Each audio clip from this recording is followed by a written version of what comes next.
Hi everyone, this is the lecture to accompany Chapter 8 in your textbook. I highly recommend you read Chapter 8 as there are lots of good examples of ways to evaluate arguments, and I don't have time to address them in this lecture. Okay, let's find out how to evaluate arguments and truth claims.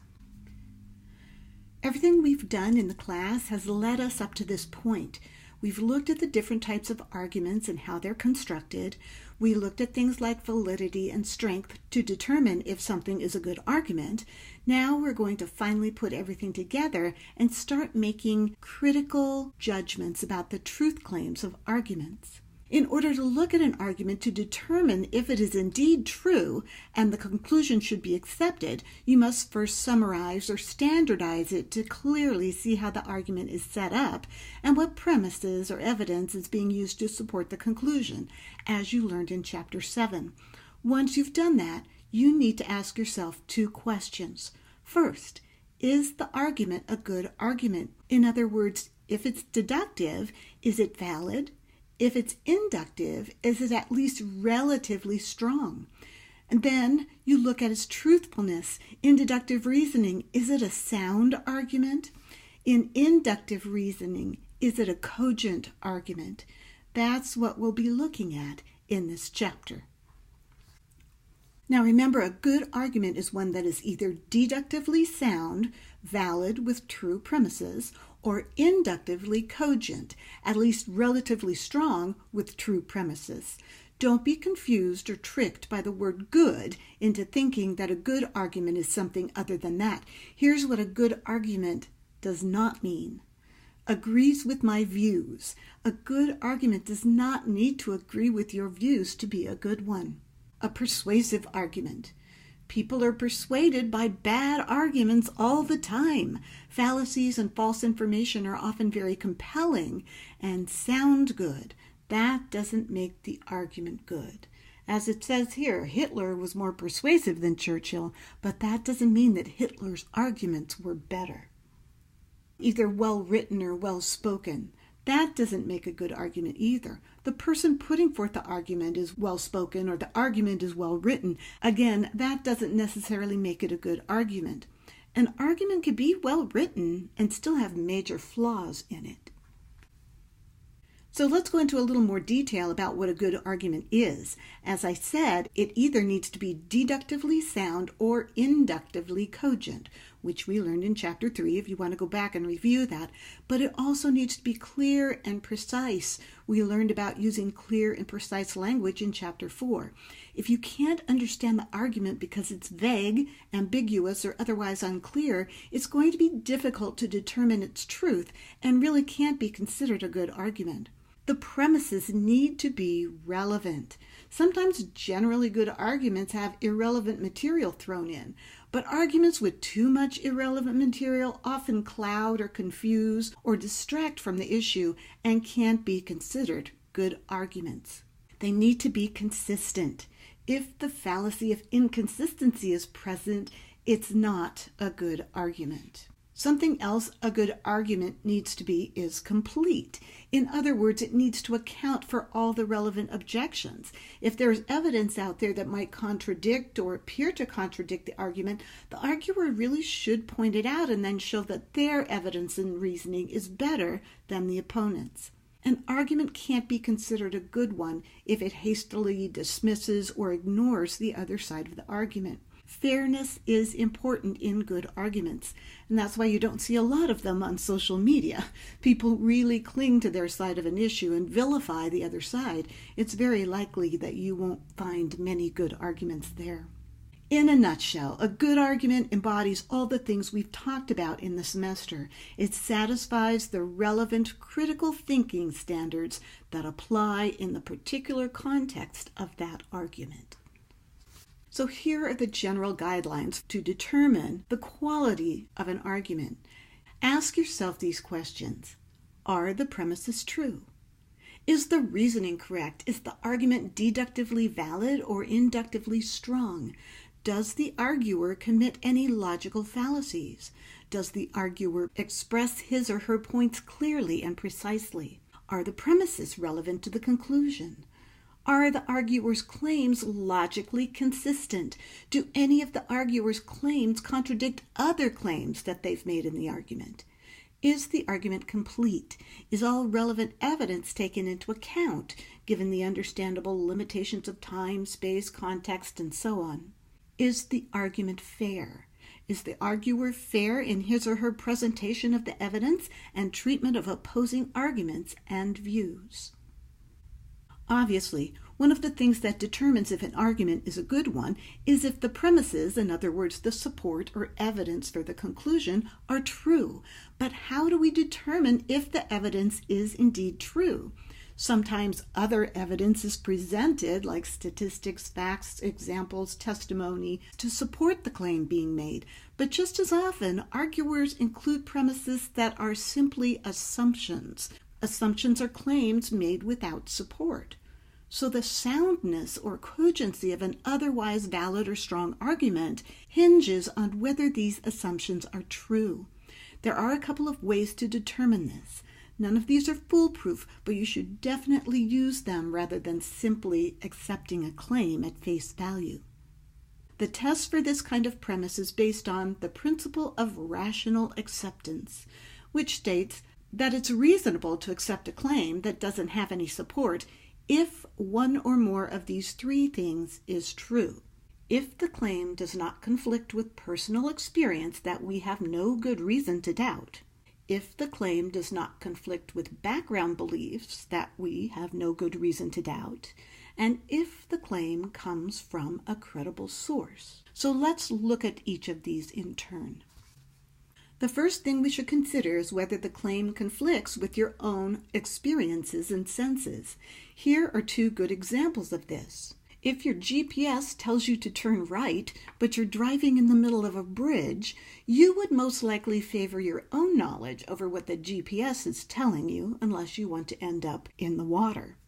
If someone tells you her Doberman is gentle as a kitten, but every other Doberman you've encountered has bitten you, you would likely not trust what the owner says. That doesn't mean, however, that we should always just trust our own judgment. Our senses can be unreliable for many reasons and can trick us into missing important information or reading something into an event that is in error.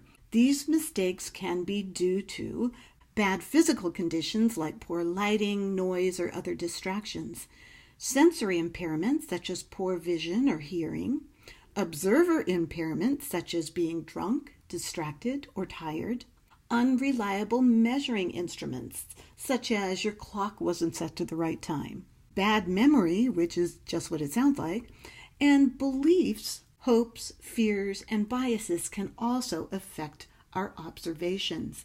In Chapter 1, we discuss these things that get in the way of good critical thinking. A highly religious person might perceive a particular experience in a totally different way than an atheist would. Political arguments are rife with preconceived biases about the other person's belief system. How you feel about a person may indeed impact the way in which you perceive them.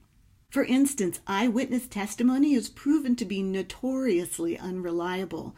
According to Scientific American magazine, jurors often place heavy weight on eyewitness testimony when deciding whether a suspect is guilty. And certainly, sometimes eyewitness reports are accurate. Nevertheless, jurors should not simply accept them uncritically because of all the things that affect our observations. The next thing you need to consider is whether the claim conflicts with your background beliefs. Background beliefs are the huge network of our conscious and unconscious convictions that we have simply assumed to be the case throughout our lives that support most of the other beliefs that we have or that we use to come to conclusions with. Just like we tend to accept our experiences and senses, we also obviously tend to accept our background beliefs without much thought. They just are. And this is for a good reason. Even good critical thinkers have to realize that not everything can be proven with evidence. Otherwise, that's all we would be doing all day long, looking for proof that the earth revolves around the sun, or proof that when I put one foot in front of the other, I am propelled forward, or proof, well, okay, I could go on, but you see where I'm going with this. I assume these things, and life goes on. That having been said, We have a tendency to place too much confidence in the accuracy of our background beliefs. Some of them are based on stereotypes. Some of them we learned from our parents or our religions or our friends, and we never really questioned them, just accepted them and used them to draw conclusions. I'm not here to tell you that everything you think you know is wrong, or that you should throw out all your beliefs and get some new ones. That's obviously ridiculous. What I do want you to understand is that you need to think carefully about the beliefs that you accept as true and how they color your understanding of the world. Remember, a good critical thinker is humble, willing to change their mind in the face of new, good, valid, current evidence. Never believe without sufficient evidence, and never believe more strongly than the evidence warrants. And finally, one of the ways we can evaluate whether to accept an unsupported claim or not is to try to determine the credibility of the source. When we were discussing fallacies, we talked about inappropriate appeal to authority, where the source of the information is somehow unreliable. That's what we're talking about here. So let's go over those things again. To determine if a source is credible or not, you need to ask yourself, is this source a genuine expert on this topic, or are they outside their area of expertise? Are they biased? Do they have some reason to lie? Are the accuracy of their observations questionable? For example, were they tired or drunk? Are they generally considered reliable? A supermarket tabloid or a satire website is not considered reliable. Has the source been quoted out of context? Can expert opinion actually settle this issue? If it's a moral issue, then maybe expert testimony can't come to any specific conclusion. Is the claim made by the source, even an otherwise credible one, either obviously false or highly improbable?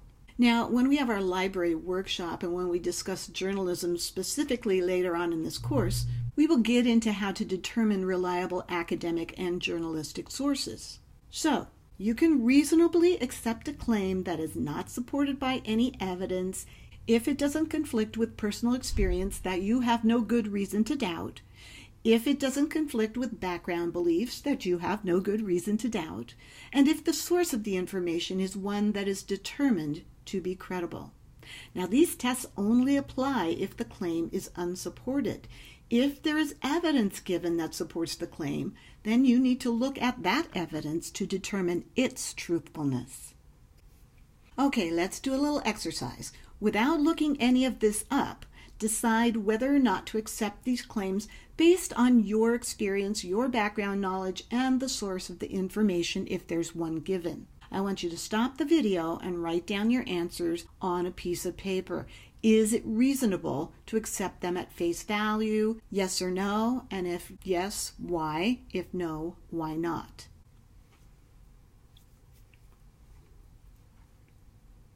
Okay, the first one. Tigers are native to Africa. Can you accept this claim as true? What's your experience with tigers? Do you have any? Have you been to Africa? Have you seen tigers running around there? Have you maybe seen a nature program that shows tigers in Africa? If you think it's true, why do you think that? Well, if you do think it's true, you'd be wrong. Tigers are native to Asia, not Africa. Maybe because they're an exotic animal, you thought that they would be in Africa, but they're not. If you didn't think it was reasonable to accept the claim at face value without looking it up, well, good for you.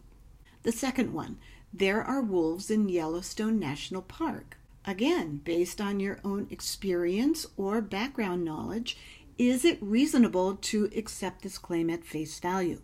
In point of fact, wolves disappeared from Yellowstone back in the early part of the 20th century, but they were reintroduced there in the 80s and are now thriving. You might have already known that and said, yes, it's reasonable to accept that claim based on your knowledge. But if you didn't know that, you might have said no. What about the third one? Black cats bring bad luck. Based on your experience and knowledge, how reasonable is this claim? I hope you say it's not reasonable at all. Maybe you had a black cat and had nothing but bad luck. However, this is a superstition based on the fallacy of false cause. Hopefully you didn't think it was reasonable. The fourth one. What if your astronomy professor tells you that the closest star to the Earth besides the Sun is Proxima Centauri? Can you accept that at face value?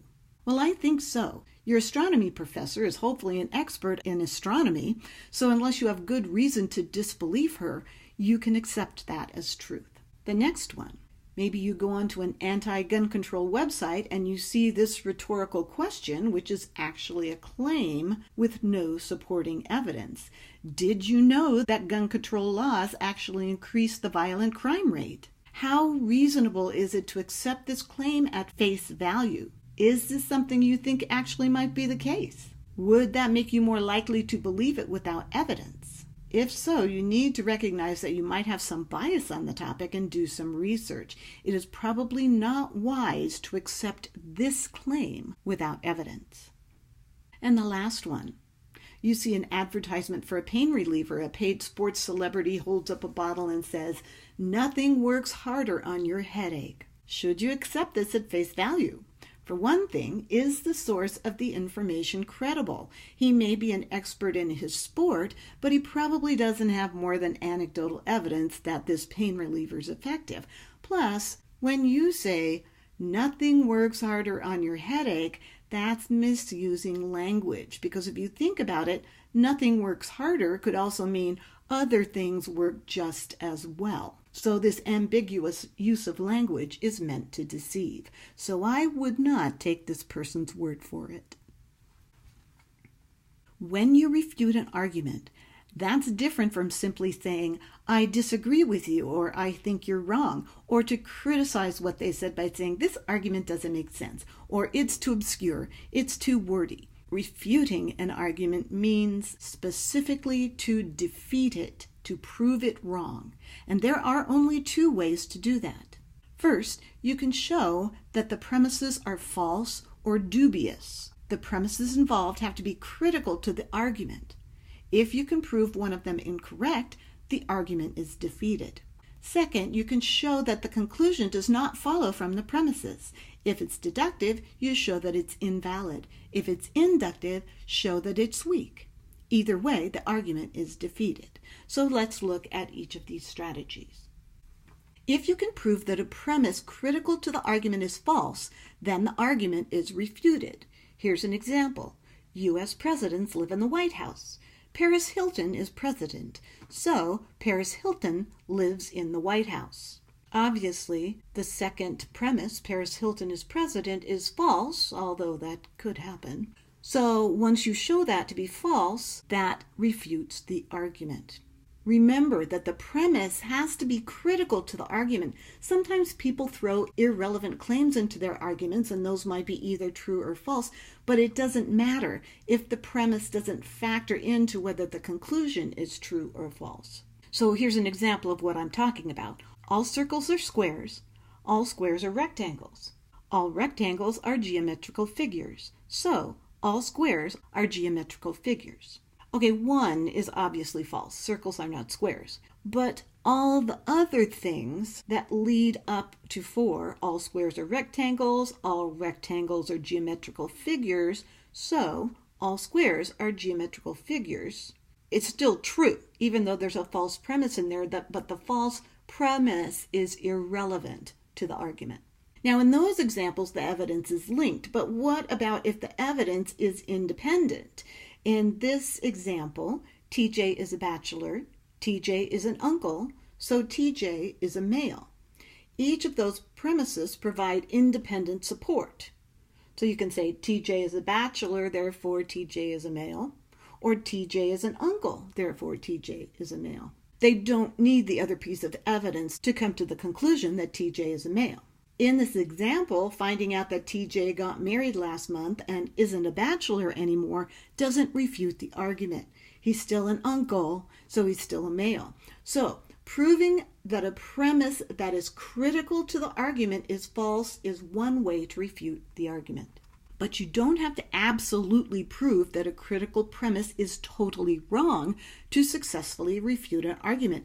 If you can show that premise critical to the argument is dubious, in other words, open to significant doubt, then you can refute the argument by showing it to be unconvincing. Look at this example. Triceratops was the last surviving dinosaur. Triceratops had horns, so the last surviving dinosaur had horns. That first premise, Triceratops was the last surviving dinosaur, there's no evidence that that is the case. Nobody knows what the last surviving dinosaur was. So that premise can't be proven to be either true or false, which makes it unconvincing, leaves too much room for doubt, and refutes the argument. There are lots of ways to demonstrate that enough doubt exists to refute an argument. The book gives examples of them, but we're going to touch on just a few. So you can appeal to your own personal experience, common knowledge, a reputable source, or simply by demonstrating that the person's claims just don't fit in with what you know to be the case. Here's an example. What do you mean you can't get a Gucci bag for under $500? See this one? I got it on clearance last week for $495. So that person refutes the argument by using their own knowledge, experience, and demonstration because they're showing someone the Gucci bag that they got for under $500. You can also point out a self-contradiction. Here's an example of a quote by Deepak Chopra. "The human mind and heart is deceitful. That is why we must never trust it." So that means we shouldn't believe anything that Deepak Chopra tells us because our minds are untrustworthy and we need our minds to read that quote. And there's also some examples in the book where someone responds to an argument that eating animals is wrong by pointing out that the arguer eats fish and aren't fish animals. That's a self-contradiction. And you can also point out that the premise is based on an unwarranted assumption or a blatant stereotype. Like this one, "Those damn illegal immigrants refuse to learn English." Really, that's both an unsupported claim that should not be taken at face value, and it's also based on a racial and ethnic stereotype. You can certainly point out that if the arguer wants you to believe the claim, they better provide some pretty good evidence to prove that immigrants don't want to learn English and do it in a way that's not racist, because that's a very racist statement. Since it's highly unlikely that arguer is going to do that, their argument is rebutted. There are a couple more refutation techniques you should be aware of. The first one is reducing to the absurd, also known as reductio ad absurdum. In it, you disprove an argument by showing the absurdity of following it through to its logical conclusion. Here are some examples.